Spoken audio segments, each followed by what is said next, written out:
Hello, everybody, and happy Sunday. Welcome to this edition of the Racing Insiders podcast, Unsealed, with Kate and Steve. We actually are here with a bunch of friends. We decided to barbecue today, and we're here with friends. Yeah, we are. So how are you doing today, Steve? I'm good. Okay. I like your shirt. Well, I got you that shirt. I wore this today because I won a bet from a friend last night. So. Oh, tell me about the bet. What was it? It was like the gender of my friend's baby. Oh, that's right. You went to I went boy, I went boy, she went girl, and she had to buy me a beer today. I bowed out of the gender reveal party, but Steve was all about it, so. I've never been to one. I mean, what the hell?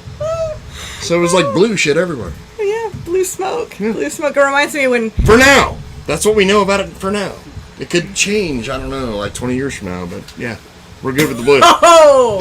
Yeah, is that even a thing? Is that anti-trans now to have a gender reveal party? Yeah. Well, I don't even know. I don't even know. Yeah. God, we're assholes, aren't we? I know. But, okay, so Steve, what are you drinking today? I know what you're drinking, and I'm so disappointed in you. I'm drinking Keystone Light. That's the camera, right there. Yeah, sorry. That's the laptop. That's the camera. This is the microphone. Keystone Light, because I'm practicing for Pittsburgh, Pennsylvania next weekend. I know. Because all my friends up in Pittsburgh drink this stuff. Okay, I'm like practicing so I don't freaking vomit. Get your body used to I don't want to vomit in Pittsburgh. What are you chasing it with? I'm chasing it with salted caramel whiskey. I'm also drinking salted caramel whiskey, and Tori got this for me because we have, of course, what we call the Barsenal here, where it's like this giant liquor cabinet with all kinds of liquor, but it says Kate's Bar, and it's from Myrtle Beach. So I think at some point I'm actually doing that, and what else? Oh, I'm drinking wine. That's a fucking great combination. God damn. But I love it when people mix drinks. Your birthday, I live here, so you know what? It's all good. It's your birthday's coming up. I didn't know how much you hate mosquitoes, and so I saw this. This is a citronella candle. And it's like a beer. Yeah. And so, pretty awesome. Happy birthday, Steve. Thank you. I will put it over here because there's no mosquitoes in it right now. Thank you. Which means it'll live at my house because this is where the mosquitoes and like where we drink and stuff. So and we got some friends here. Do any of our friends want? I didn't bring any extra cameras in, but does anybody want to come in to? Well, I'm going to bring this guy in here after a while because he's got a documentary actually on that people can watch on YouTube. So we'll have a little bit of a chat, and then I'll bring this guy in, and then we've got a birthday boy over here. I mean, it's been past it, but yes. It's your birthday month, and it's almost Steve's birthday month. I do the 12 days of Steve, because if it's good enough for Jesus, it's good enough for me. Okay. So, just saying. Should I talk about my brisket smoking? And then we got Ryan over here? Yeah, we got Ryan. Should we talk about my brisket smoking experience this morning? No, let's not talk about that, because that was horrible. Yeah, I'm not a charcoal griller. All right, we got some folks here, though, with us today. So we have Mike Burns saying, howdy, folks. We have Scott saying hi, S&K. I love how he calls it S&K. Yeah. From California. Looking forward to the Hall of Fame. So, of course... I am too, actually. Yeah, we are leaving this Thursday, September 30th, and we are going to go to Pittsburgh for the weekend. For my dad's race. Yeah. Yep, for the Bill Hendren Memorial. Then on Monday, we leave. We're flying out to California, and we're checking into an Airbnb, and we're going to the Hall of Fame on your birthday. October 9th. October 9th at Antioch Speedway. In Antioch, California. Yes, that is correct. All right. And Dennis says lolly water. Oh, you're probably talking about the Keystone Light. It's actually not horrible. Yeah. I'm surprised. I mean, if you get that shit cold enough, it's good. I don't know. I mean, they've changed their branding, so it looks more like a Bud Light can. So that's... Well, this could be like a Southern thing. We don't know. We don't know. Maybe that's where they try to get you. We'll find out in Pittsburgh next week. But... Yeah, it's a bottled beer in a can. It's like where they... I just can't get over like. Which is ironic because it's like Coors Brewing Company. Our knockoff. What? Yeah. I'll tell you what. Like, it's a shit we spill on the floor. It's not Keystone. No, not for real. Like this takes me back. This takes me back to high school. I'm gonna totally date myself here. Yeah. But like I remember their ads for it was bottled beer in a can, and that would be in the late '80s. Yeah, that was. Yeah, how'd that work out? Myself, yeah. All right, we have like legit questions. All right, cool. And James says, so Steve, because this question is going to be for you. He didn't say me, but right. What is the best carb to buy for a 602 on gas, not CHP or E85? Thanks. Like 4-barrel or 2-barrel? Oh, that's a really good question. Because, I mean, need to know 2-barrel or 4-barrel. They're coming up with, like, more of these 2-barrel classes here. There really are. There's a lot of 2-barrel classes for the 602, and that's why I really want a redesigned air filter base for the 2-barrel carburetors. I need those. Yeah. That would make everybody's lives easier. Right. David Fountain Motorsports is here. He's from out there in Vegas, in California area there. And so, hey, David. Donine and Shane Lewis, hello from Nebraska. Got our beverage in hand. Yep. Of course, awesome. Just drink with us. Keystone Absolutely. Light. I have to start doing shots with our audience. Of Keystone? No. God, no. God, no. I don't know. I mean, no. I'm just thinking. It's kind of gross. It tastes about like a shot, so. All right, so we got some more folks here. We have Steve. He says, how about those Hunt the Front guys winning 50K 604 in Louisiana last night? That was pretty awesome, actually. That's really cool. Yep. I mean, HT that, so Hunt the Front. Yep. And great guys. I actually met, I've talked on the phone with them, and met one of the guys at Bristol when I was there this year. And how about Matt Henderson running 4th with his hard-ass right rear tire? Oh, really? Yeah. Of course, Matt was a guest on our show a couple weeks ago. Yep. That was pretty cool. Oh, and Mike says, congratulations to Mike Mahaney for a huge Super Dirt Car Series win last night at Albany Saratoga Speedway. Epic battle with Stuart Friesen for the win. Nice. Well, that's going to be an epic battle. I mean, beat Stuart Friesen. Yeah, he's great. He's awesome. Darren Silver is here watching, so good. Thank you. You guys have any questions? Feel free to drop them into the comments, and we are happy to answer them, whatever they are, like whether it's what we're drinking or like race car things. Right. Yeah, we do. What is your favorite color? My favorite color. There you go. All right, we got a question from Nick. Nick from the audience. Birthday boy. What's my favorite color? I'm gonna go with orange. Chevy orange specifically is currently my favorite color. I love orange. Love orange. Yes. I'm all about some orange. Mine is blue because I'm a boy. Simple. Is it Ford? Are you Ford blue and I'm Chevy orange? I feel like that's like pretty much. Yeah. Blue and orange are actually good combination colors together. Yeah, opposites attract. Yes. You're a Gator fan. Oh yeah, that means you're a Gator fan. Or Boise State. It is Boise so State hard. Broncos. It is so hard to watch a damn football game on that field, though. It's not when you're there in person.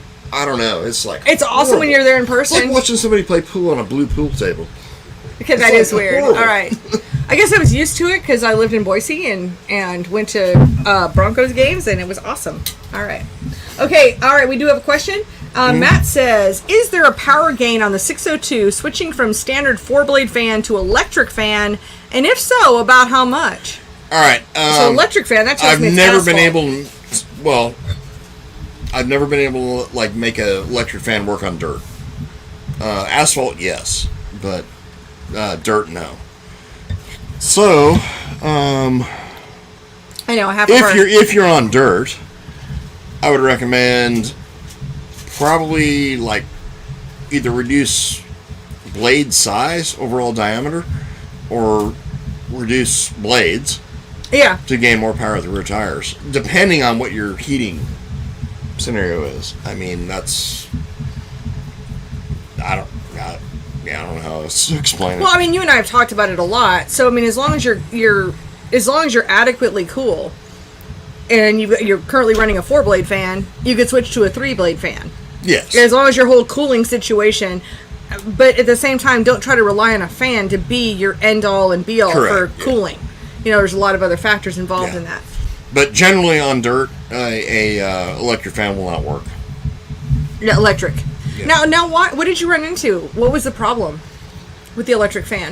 We can't get it to turn enough RPM, honestly. Oh, okay. And I've had like fans from Hendrick and Cup teams and stuff. We've tried on dirt, and we just can't keep one cool. I mean, and at that point too, you probably are also running an alternator because you're running so much electrical, right? So. Yeah, good answer. I mean, great question because it's just such a great talking point.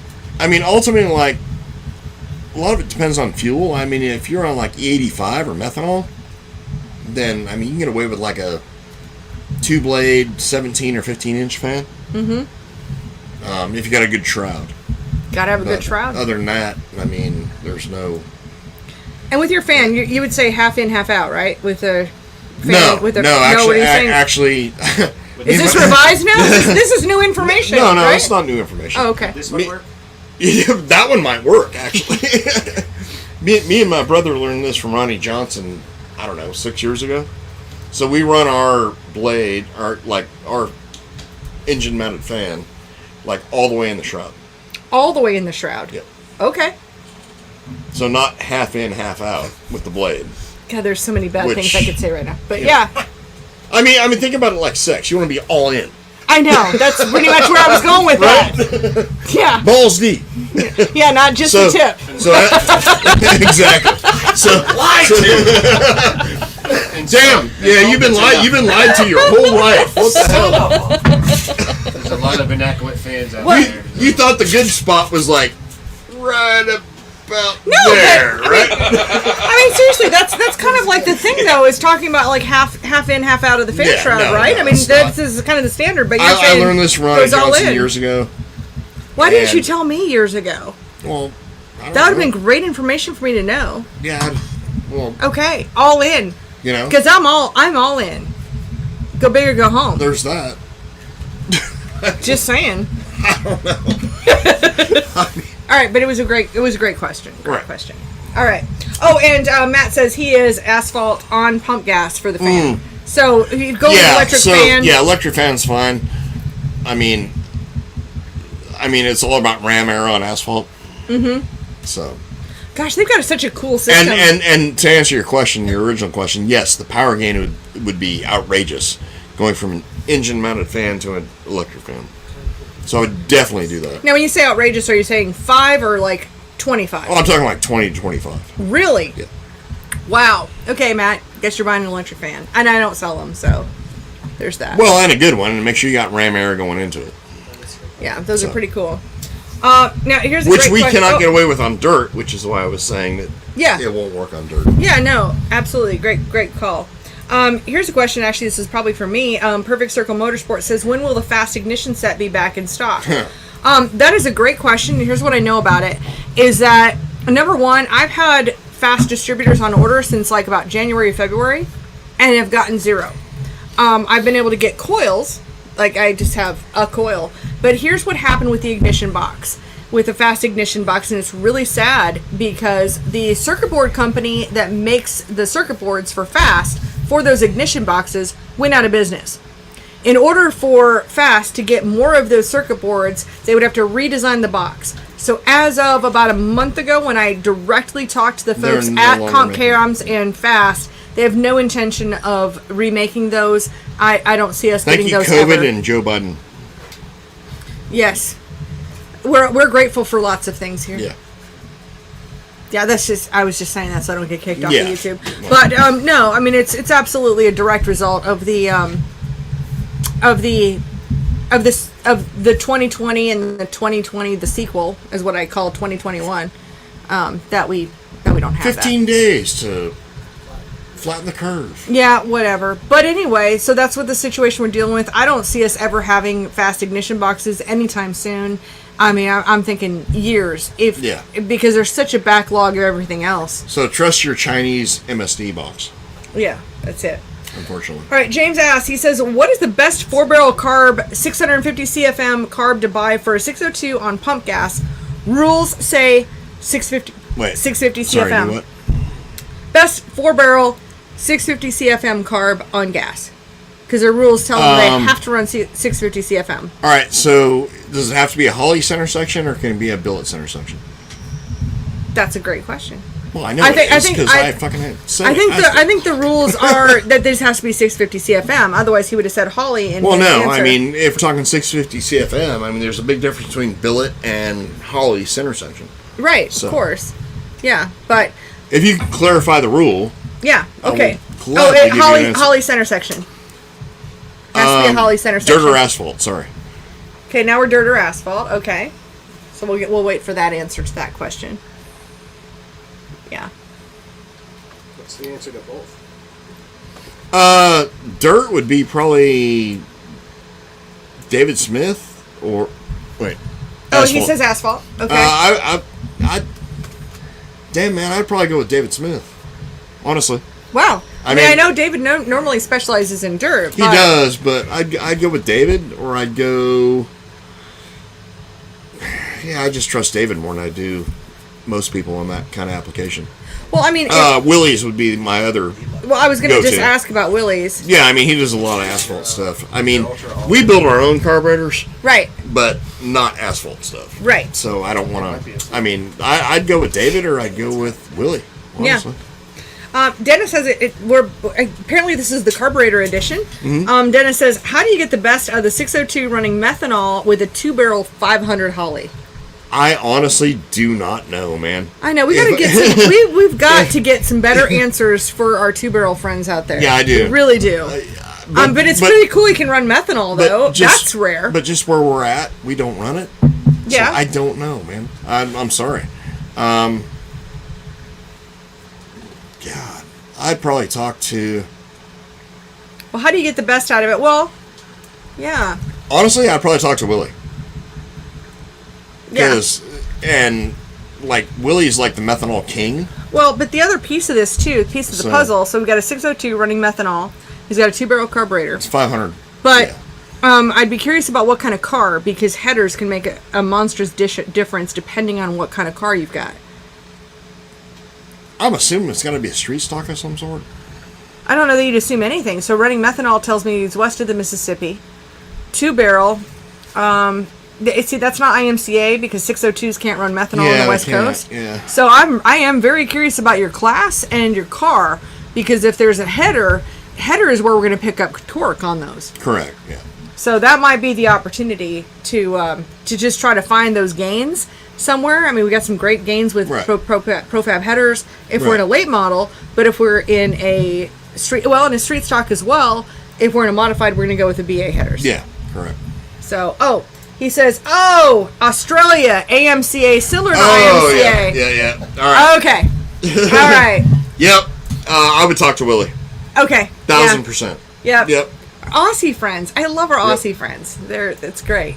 Yeah, I guess we must hit them. I mean, what are we, like 12 to 14 hours? So it's like 7:30 in the morning over there. Send me VB. Yes. Yes. No, VB. I would talk to Willie, honestly. Yeah, well, and take a look what you can get for headers over there, too. Yeah. Well, you get I had a conversation with somebody the other day. It might have been him, actually, about headers. Well, no, Stu called you. Stu called me, yeah. Yeah, right. He did, because he called me and I gave him your number. Yeah. So we had a conversation on headers the other day, and he's going to ultimately make his own, but I did refer him to Willie's. Oh, okay. Cool. Now, Emmett Berry is here, and he says, it's been a long time, Steve. I watch every Tuesday and Sunday. So there's a name I know. I figured that's why I said his whole name, because obviously that's somebody that you know. Hope to see you at Antioch. Oh, a California friend? Yep. Okay. So tell us a little bit about that. Well, I just want to see him in Antioch on the 9th. Okay. So. Cool. Oh, Josh says, any exciting news for the 2022 Cars Show that is ready to be released? Oh, I mean, the exciting news, we're going to start having some giveaways for people who pre-register. Our show, as far as the booth goes, is about 2/3 of the way full already. Jimmy and I mean, we're just a small team, so we're trying to get their contracts out to our exhibitors, but we've also got pre-registration open. We'll have lots of new social media announcements, coming up, and it's January 7th and 8th of 2022. And here's the bottom line: is that we had a racing trade show in December of 2020. At the height of lockdowns and everything else, we were able to do it. We did it safely. We didn't get shut down, and not one person even got COVID from that show. Exactly. So, because of that, I don't have the same fear that I had going into this last year. And I am confident that we will be able to have this show, and we'll be able to do what we need to do to make it happen. But it's going to be one hell of a show. And the results, like what I'm hearing from people... It'll be better than last year. It will be so much better because, I think this year we should be able to have different seminars. We're going to have like a whole media center. We're looking at maybe talking with some folks to do some autographing sessions. I don't have anything nailed down super hard to be able to really announce it. And I am not a premature promoter. That's Steve's job's to be a premature promoter. And whatever.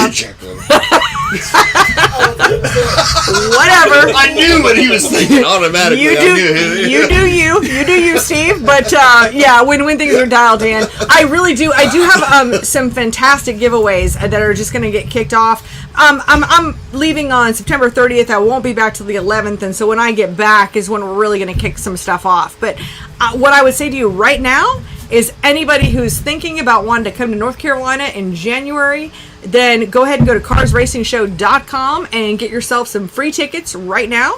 And the weather's we love it. The weather's like usually good. It is. It's usually good. Yeah, it's not terrible. It's like 50 during the day and like 20 during the night. So yeah, we're all good. Yeah, and Josh says, I need to get with you on getting a booth for the series. I've already talked to Jason. I talked to Jason last week, so you're good. He said we did good and talked to a lot of people there last year. Yep. So Josh, you're good. Actually, I've talked to Jason already, Jason Walls. Oh my God. I know. But Bobby was here first. He says, good afternoon, good people. So Good afternoon, Bobby. And Jason or your buddy. I don't pre-read any of these. I just put them up on the screen and we all read them together. See, so Jason says, since it's carb edition, I set float heights on one of your customers' cars last week. I'll send a bill for the track support. Too bad I'm not wearing his shirt today. Which would be 955 Automotive actually, out of Erie, Pennsylvania. Yes, yes. We cross-promote with all of our friends here. Yeah. Go ahead. Yeah, he's like one of my good buddies. So. Jason is hilarious. We pretty much like give each other shit all day long, every day. And then we give... I think you guys speak in meme, don't you? We do talk about like a bunch of other people. You do. Just saying. You're a couple of bitches. Honestly, it is what it is. All right, so I think this is a really good time to go ahead and segue into our special guest this week, and I'm going to turn the camera here. So I'm going to turn the camera. I'm going to turn the camera and let y'all talk. Yeah. Oh really? Oh well. Yeah. Unless, would you like to come and sit in my spot? I can. Yeah, come and sit in my spot. And Steve, will you keep an eye on the comments? I'm going to be on camera here. Well, I don't know how to do that. But. Oh, okay. Well, actually, so you can like watch. I'll man the comments. You man the comments. All right. I'm going to let you do the intro here. Oh, and it's just like merging. He's going to like emerge from the side. There we go. All right. So here's my friend Eric Darling, right? Mm-hmm. And you are, or you were, or you still are. You're a Marine. Because you're always a Marine. Once a Marine, always a Marine. Yes, sir. And what kind of Marine were you? I was in Scout Snipers on my first tour and a DM for the infantry on my second. Yep. So you're a Marine sniper. I can shoot pretty all right. You can kind of shoot. Yeah. So, you actually are in a documentary that people can download and purchase either from YouTube or iTunes. And what's the name of the documentary? It's called Unknown Distance. Mm-hmm. It's about an old platoon sergeant friend of mine, Sergeant Brown. Brown, I guess. Brown, yeah. It's a rank. And so you partook in that. Like, when did you guys do that? We filmed for it probably about 3-4 years ago in SoCal, in Southern California. Mm-hmm. And it was eye-opening interviews and talking. So, like, back then, you were a little bit down when you're looking in the documentary, but now you're, you're doing a lot better. So why is that? Positive mental attitude. That means a lot. So like that's one thing that like everybody in racing can use is like a positive mental attitude. How do you like get to that point to where you're like, oh, this sucks and life sucks and blah blah blah, but then you go, hey, you know what? I'm gonna flip the switch and turn the shit around. Embracing the suck.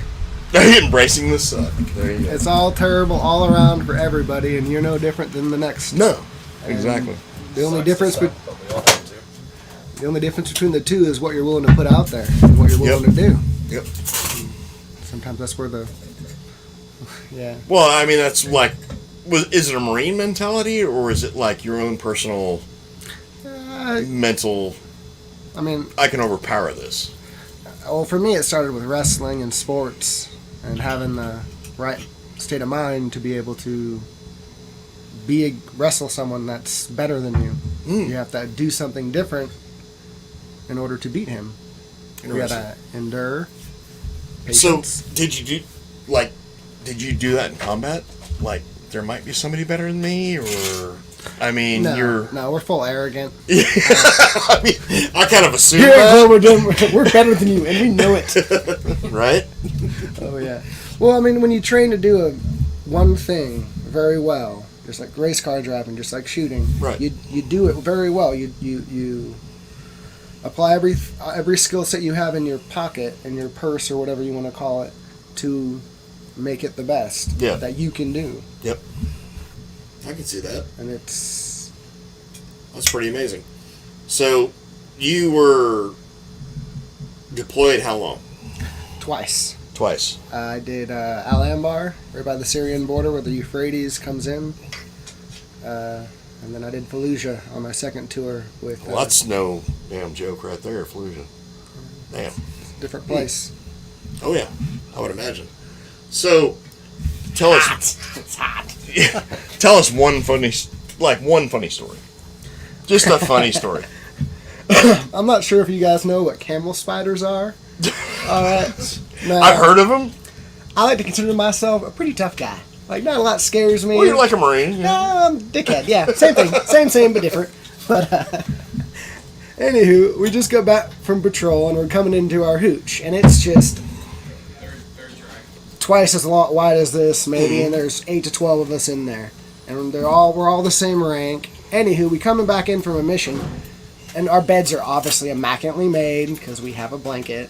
But we have one blanket and there's a cot, and they have to be made, and you have a pillow that you make out of whatever. Anywho, we noticed a little lump right in the it's a lump on the bedding, and it looked like hairs coming through. We all knew what that motherfucker was. I'm around some of the hardest individuals, pipe hitter, solid Marines. Yeah. And fucking Christ, I'm darling. And I'm like, all right, I got this. No one wants to step up. I got this. I'm like, all right. I look over to my buddy Chris. He's from North Carolina. And he's like, all right, yeah. And he reaches over and he goes to grab it. And we don't even speak. We just look at each other. We've operated for years together. All right. And so he goes to pull off the sheet. And there's this fucking camel spider. Now it's maybe, 6 inches. It's not that big. But it's still not where I want to sleep. I mean, I don't want to be around a 6-inch spider. I'm just saying. And then... in my, I picked the wrong tool. I acknowledge that now. But all that was around me was a pair of boots and flip-flops. So I grabbed said flip-flop, and I proceeded to try and smash this thing. And it's on a military-style cot. There's a lot of springiness in it. So I'm here trying to smash it, and it's bouncing up eye level with me. My entire friends, I'm screaming at the top of my lungs. I mean, high-pitched and scared. I didn't know what to do with my panic voice. I didn't know I had one. I mean, I've been through a couple of things in my life, but never knew I had a So you're like screaming like a girl. On the top of my lungs, trying to beat this thing. I throw the flip up. I finally get the boot, and I finally dispatch of it. I look over my shoulder, and there's not... Okay, most of the Marines done ran out of the hooch. One of my best good friends was crawled up the rafter all the way up, looking down, freaking out. I needed that. We needed that right then and there, and it was hilarious. Now, I've always been called the Screamer now, and I'm okay with it. You're the Screamer. I'm not even going to mimic it because it'd just be a shame. Okay, I can't mimic that type of fear in my voice. I am 19, I'm maybe 20. I don't know the real rules of life. I don't know what this thing is. I thought it was a spider. Turns out it's an insect. I didn't know. I was scared. Oh, God. It's good to know that's the most scared you were while you were over there. It's weird, right? All the things I've been through, that was what scared me. I was fucking camel spider. I don't know if you've ever seen one, but those things ain't nice. They will chase you. And you think in your mind it's chasing you. In your soul, that's what you believe. Really, it's hot as a motherfucker, and he's chasing your damn shadow. It's like the only time you think you're gonna die is like trying to smack the shit out of a spider. Oh my God. Complete fear face and fear screams. That's awesome. Yeah. Okay. Just Not my proudest moment, but I did it. All right, so we got some comments here. So Matt says, first of all, thank you for your service, sir. Thank you for your support. And awesome assistant Tori says, I have a question for Eric. What are all the marine memes that have crayons about? We eat them because we're hungry. Next question. That and there is the whole thing where they can't write anything other than crayon because they're a little. If it's not written in crayon, we don't get it. I mean, warning orders are confusing, especially with 6 different colors. Right. You got 36. That'll totally it's gonna screw mess you up right? everyone's day. They don't trust you with sharp objects. No, not when they're around. They'll leave, then we get the sharp objects. This fucker can shoot, but he can't fucking do anything else. I have one skill set. Pencil's too complicated. Pencils are too complicated is what Ryan said. Pencils are too complicated. Tori's like, oh no. And David's like, hoorah! Yeah. Yes. Yes. Yeah, no, thank you so much for for keeping us safe. I mean, America. Fuck Yes, yeah. ma'am. You're Yeah. welcome. Hence my shirt that I had on like a while back. Yeah, that was our 4th of July edition. Yeah, it was. Yeah. I was America, and you were, fuck yeah. Those were our shirts. I made them on my Cricut. Oh. Because I'm crafty like that. Well, I have never served, but I can tell you for 100% fact that I love all these dudes who have done everything. I never had the balls enough to do it, so I appreciate it. You're welcome. Thank you for my sweet and you're a paychecks, by badass. the way. Huh? Thank you for my sweet paychecks, by the way. Oh yeah, Quite there's nice. that. You know and what? and again and I'm again happy to pay you. and again, tell everybody the name of the documentary. The name of the documentary is Unknown Distance. Yep. And any other things you want to say about the documentary? I haven't watched it yet. I know Steve has. Yeah. So, is there anything else you'd want to say about it? I think it'd be a good idea for other people to see it, to see what it's like coming home. You know, you do your 4, 5, 8, 10, however long your enlistment is in years, and you get out, and the government's just done with you. It takes time for everything, months and sometimes even years. And when you come back with the PTSD, I mean, the one thing I got from this is like when you come back, I mean, from when you guys were in, like you went through some shit, and to like have the government just shove drugs down your throat. Yes, very much so. They're doing the best they can with what the information that they have, and the best source of help for veterans they feel is medication. I get how that could help the short term, but there's no long term goals. Medicine is supposed to be like an infection. You take it for 6 weeks or 6 days or whatever the infection is, but there's a follow on care, and there's none of that. There's the meds. And that's it. And they have therapy, don't get me wrong. Yeah. There's group, and I've done it. There's a lot of different resources there. But they give you meds to just pacify you, just to numb you and put you out of the way to keep you good, I guess. And that's their best keep choice. you from not, probably going on the street and, causing a fight or doing something like that. I mean, it's pretty much chill you out. Mm-hmm. Yeah. They want us numb. Yeah. And that's sad. So very, very let's address the problem by addressing the problem, not shoving drugs down kids' throats. You know? I agree. When that document was made, I think I was on 13 different prescription pills from the You government. were, yeah. Yes. Well, and it got frustrating for me personally. And you were homeless at the time. For a little while. Yep. But the meds is what bothered me. It's even now with the meds, they're now requiring a drug test to make sure I'm on an Ambien, which I don't always take, but that's not even the point. The point is that it has a shelf life of 24 to 48 hours. Mm-hmm. But they're going to drug test me for something I take 1 to 2 days a week, if that, for something that I'd have to take that morning, or not morning, I take sleeping pills in the morning, but you know what I mean. That night, there's no reason for it. It's just because they can. Because they want to rule out all the other things. Oh, yeah. And I mean, a decade of... You are a disabled veteran, so you have to go, I assume, to the VA every so often. Can't afford to go anywhere else. Yeah, right, correct. Too many pre-existing injuries. Right. Yeah, which is also sad. Mm-hmm. So, let's hope that, like, everybody steps up at some point and, like, takes care of everybody who's, like, preserved our freedom. That's my point of the whole conversation. Yes. And you're a fucking badass. We love you. Thank you. I appreciate that.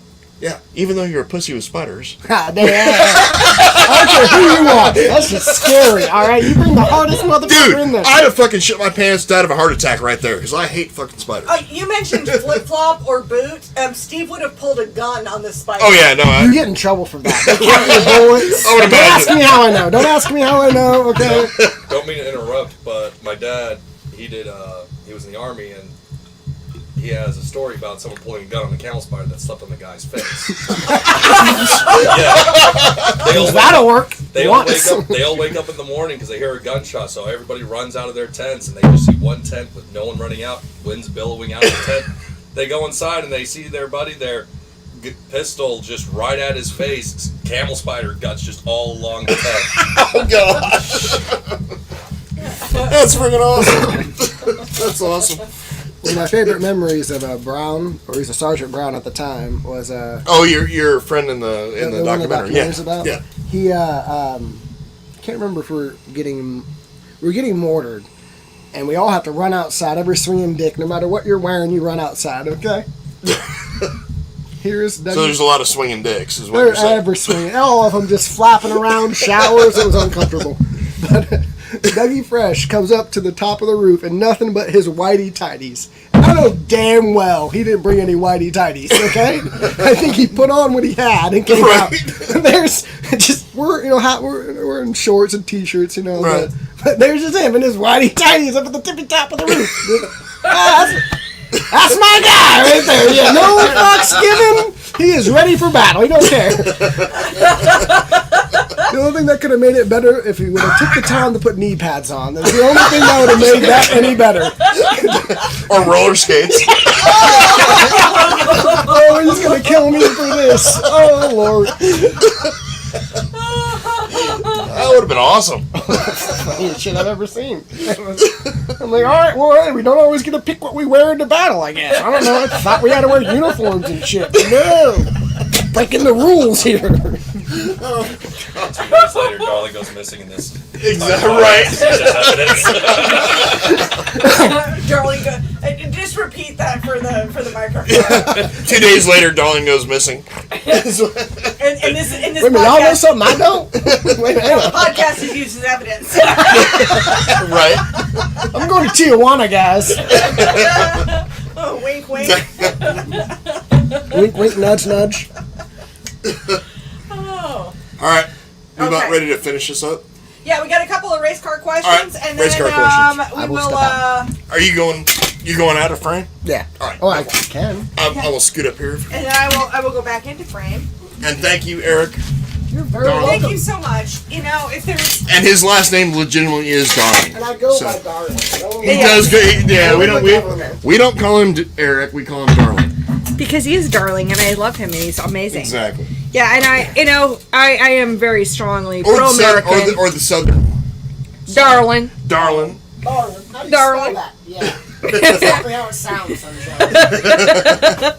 No, we love him, and obviously we love all of our service members, and thank you so much. Yeah. I if there's one thing I value more than anything else, my core value is freedom, and Yep. so thank you so much. So a couple racing things. Billy says, Steve. Well, I'm saying Steve, but Right. Billy says, any word on the problems with the 602? No. Okay, it's still a I holding to pattern make there. It short. Yeah. Okay, we don't No, know there's anything not. yet. What I'm seeing right now is a crapshoot. Yeah. Honestly. And Watson Racing says, y'all should have been out there. Matt Henderson had it won until yellow came out late, and I think he had right rear never fired. Yeah, he went with the hard right rear where like nobody else did, and that kind of boned him, unfortunately. Tire selection. Hey. That's if you have tires. He's a badass. He's a badass. Absolutely. He still brought it home in fourth. Yeah, and if you want to see him talk about his, give his expertise, and he just lays it all out there, gives it to you, is definitely check out racelogic.vip. We'll be having the Crate Late Model Seminar. Yep. It's going to be the week after the trade show, so January 7th and 8th for the Cars Racing Show, January 15th and 16th in Lenoir, Tennessee, for the Race Logic Chassis School for the Crate Late Models. And anyway, I think we're going to wrap things up. I've got a brisket that's done. We got a dinner. And, we're all hanging out. Yeah, we're drinking some beer and some whiskey and some wine. And like one bourbon, one scotch, and one beer. I don't know. We have scotch? Do we have scotch? I think we're scotch. Yeah, we got one bourbon. We got a bourbon. I got bourbon. Yep. We got plenty of beer. I think we're going to do one bourbon, one scotch, and one beer. We can do that. I think we're going to go full Ted Nugent on this. And anyway, I want to thank you all for being here. Well, isn't that who's saying? No. George Thorogood. George Thorogood. I don't know. Sorry, I've been drinking wine for like 2 hours. Anyway, George Thorogood, one bourbon, one scotch, and one beer. And I want to thank you all for being here. And look, here's evidence. I'm actually pouring one of these things in here. Oh, okay, there we go. And while that's going on, Mike says, how long does Steve prep for the show, and how long does it take for him to unwind? Steve just shows up. If I can get him to go to the bathroom before we go, it's a good thing. Totally random. He's like a child, and then he pours his beer, and I don't know. You take a couple of hours. You're probably drinking since noon. Well, I go watch football. Yeah. Since it's finally freaking football season. God damn. Baseball and basketball is just agonizing. Thank God it's football season. All right. Well, with that, I think we cheers to the end of this week's Everybody, show. Come on in. Yep. Thank you so much for being here. Thank you for being part of the show, and we will see you next week. Maybe we're going to be in Pittsburgh. Maybe we'll do some kind of a crazy thing from there. Well, if it doesn't rain out Saturday, we can do a show Sunday. Hell, we can do a show from any. Yeah, we can do a show. Well, next week. We'll figure it out. We'll figure it out. I'm there Sunday, driving out Monday. Flying out Monday, right? Yeah. Yeah. So, potentially, we might be able to get Vicky. No, Vicky won't get on camera, but maybe Mike will. Anyway, we'll figure it out. I want to thank you all for being here. Thank you for being part of the show, and we'll see you on the next show, whenever that is. See you soon. Have a great week. Yep.